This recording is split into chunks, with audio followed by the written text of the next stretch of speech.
Isuzu D-Max 2020 model 4x4 to mamen.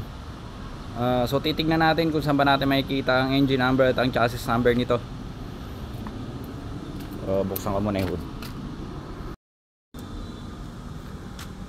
Okay, so maganda dito sa unit na to, napakaluwag ng engine bay nito. So kaya lang mamen, baka mahirapan kayong hanapin ang engine number nito, kahit maluwag yung engine bay nito dito sa ibabaw. Hindi kasi natin dyan nakikita yung engine number nyan. Okay, so kung nakaharap ka dito sa sasakyan, nakaharap ka sa engine bay, dito yan naman sa may driver side. Kung nakaharap ka sa sasakyan sa right side mo, so pupunta ka dito sa harapang gulong. Okay, dito yan sa ilalim. So ayan, nilagyan ko na ng ilaw kasi medyo madilim. So amin dito lang sa tapat ng gulong, sisilipin mo lang, may cover kasi ito na maliit lang naman yung rubber cover nya. So ipapaling nyo lang ng konti yan para makita nyo yung engine number nya. So ayun, andali, itakuha akong pantura.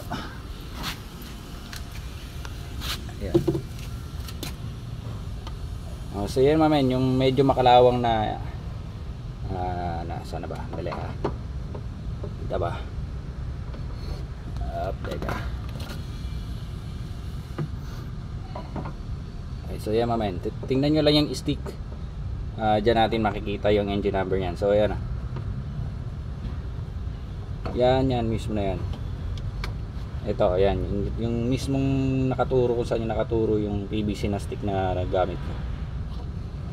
Yun. Yan, yung tapat na yan. Yang merong may butas. Yan mismo ang engine number nya. So medyo mahirap lang, maluwag yung engine bay nito sa ibabaw. Pero yung engine number nya mismo, medyo mahirap talaga dukutin. So kayo na lang ang bahala kung paano nyo i-stencil yan. So basta dyan nyo lang siya makikita. Ngayon punta naman tayo sa chassis number.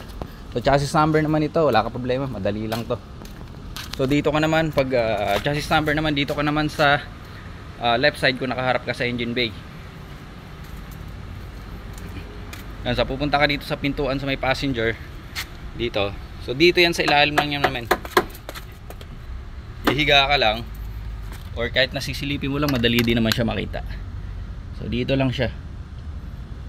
So unlike do sa engine bay na mahirap dukutin, so pagka sa chassis naman madali lang.